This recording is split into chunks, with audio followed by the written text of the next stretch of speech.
સુરત મહાનગરપાલિકાના વિવિધ મંડળો દ્વારા પાલિકામાં ધરણા યોજાયા હતા। યુનિયનોની ઓફિસોનો કબજો લઈ લેવાના વિરોધમાં યુનિયનો દ્વારા પાલિકા કચેરીએ ધરણા યોજી સુરત મનપાના ડેપ્યુટી કમિશનર નિધિ સિવાચનો વિરોધ કરવામાં આવ્યો છે। સુરત મહાનગરપાલિકા કર્મચારી મંડળે સુરત મહાનગરપાલિકામાં કાર્યરત યુનિયનોનું મહામંડળ દ્વારા સવારે 10 થી સાંજે 6:30 ધરણાનો કાર્યક્રમ યોજ્યો હતો।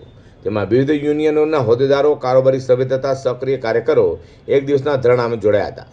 સુરત મહાનગરપાલિકાના ડેપ્યુટી કમિશનર ડી નિધિ સિવાચ દ્વારા ગેરકાયદે રીતે યુનિયન ઓફિસોનો કબજો લઈને યુનિયનોની બદનામી કરી હોય તેને ડેપ્યુટેશન પરથી ગુજરાત સરકારના તાકીદે પરત બોલાવી લેવા માટે યુનિયનોની જે ઓફિસનો કબજો લેવાયો છે તે તમામ ઓફિસો તાકીદે યુનિયનોને ફરી માનભેર પરત આપવા તેમજ યુનિયનોની અનેકવિધ માંગણીઓ પડતર છે તે તમામ માંગણીઓનું તાકીદે નિરાકરણ કરવા માટે યુનિયન દ્વારા ધરણા યોજવામાં આવ્યા છે।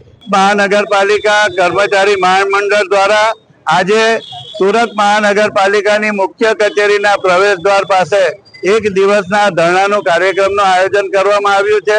નવેમ્બર માસની 19મી તારીખે અડધી રાત્રિએ સુરત મહાનગરપાલિકા પરિસરમાં આવેલ યુનિયનોની ઓફિસના તાળા તોડી તેનો સામાન બહાર કાઢીને યુનિયનોની ઓફિસના જે કબજા લઈ લેવામાં આવ્યા બળજબરીપૂર્વક તેના વિરોધમાં તેમજ યુનિયનોના આગેવાનો અને યુનિયનોને જે રીતે બદનામ કરવાની વૃત્તિ સુરત મહાનગરપાલિકાના અધિકારીઓ દ્વારા કરવામાં આવી રહી છે તેના વિરોધમાં તથા સુરત મહાનગરપાલિકાના કર્મચારીઓના જે પ્રશ્નો લાંબા સમયથી પડતર છે તેનું નિરાકરણ આવતું નથી તેના વિરોધમાં પણ અને અમારી માંગણીઓ ઝડપથી પૂરી થાય જેમ કે સુરત મહાનગરપાલિકામાં ફરજ બજાવતા 50 થી વધુ જેટલા કર્મચારીઓ ચાલુ ફરજે અવસાન પામ્યા છે પરંતુ તેમના આશ્રિતોને નોકરી આપવામાં આવતી નથી। છેલ્લા 3 વર્ષથી એ ઠરાવનો અમલ કરવામાં આવતો નથી અને સાથે સાથે ખાસ કરીને વર્ગ 4ના જે કર્મચારીઓ અમારા સ્વૈચ્છિક રાજીનામું આપે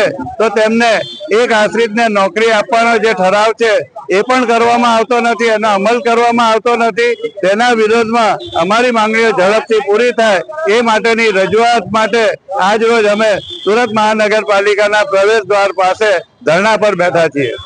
સુરત મહાનગરપાલિકાની કચેરી સુરત મહાનગરપાલિકા કર્મચારી મહામંડળ દ્વારા યોજવામાં આવેલા ધરણા કાર્યક્રમમાં મોટી સંખ્યામાં યુનિયનોના સભ્યો જોડાવા પામ્યા છે।